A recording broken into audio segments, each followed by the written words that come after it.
The mountains of Turkey just revealed something that could rewrite history, a massive 515-foot structure that might be the most significant archaeological discovery of our time. Today, we're exploring what could be the actual remains of Noah's Ark. That's quite a claim.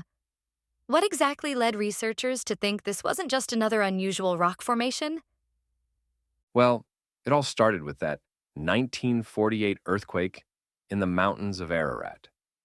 The tremors revealed this enormous ship-like structure. But here's where it gets fascinating. The measurements perfectly match ancient Egyptian cubits, not Hebrew ones. When you convert 300 Egyptian cubits to modern measurements, you get exactly 515 feet. Hmm. So the measurements line up, but what about actual physical evidence? That's where the story takes an interesting turn. In 1959, Captain Durupanar's aerial photographs caught the attention of experts. But it wasn't until Ron Wadd's investigation in 1977 that things got really interesting. Using molecular frequency generators, they discovered a pattern of iron lines underground that formed the perfect shape of a massive ship. You know what fascinates me most? The practical challenges of building something like this in ancient times. Oh man, the engineering aspects are mind-blowing. The radar scans revealed three distinct decks, exactly matching the biblical description, with 144 rooms on the lower level alone. They found evidence of chambers, ramps, and even a sophisticated door mechanism near the front. Tell me more about those material analyses they did, especially those rivets they discovered. Right. So the rivets contained aluminum, which is crucial because it doesn't occur naturally. It has to be manufactured, which proves human construction. But what's even more compelling is the marine evidence they found at the site. Seashells and marine materials thousands of feet above sea level. That does seem pretty out of place for a mountain location. What did the carbon dating show? The wood samples they tested showed extreme age, and the petrification patterns matched what you'd expect from ancient wooden structures. But here's something interesting.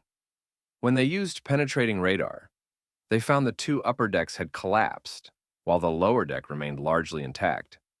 The Turkish government's response seems pretty significant too, actually declaring it as Noah's Ark remains.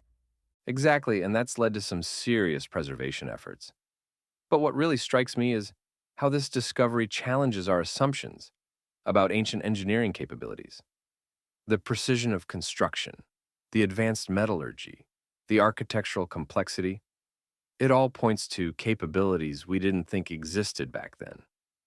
Though I imagine some experts still have their doubts. Well, that's the fascinating thing. While more research is definitely needed, the evidence we do have is compelling. Manufactured materials, precise measurements matching ancient Egyptian standards, marine evidence far from any coast, and architectural features that align perfectly with historical descriptions. It really makes you wonder what other historical texts might contain more truth than we've assumed. That's exactly it. We're learning that the line between mythology and history might be blurrier than we thought.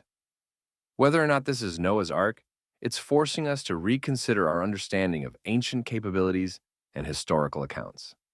And to think, all this came from an earthquake revealing something buried in the mountains.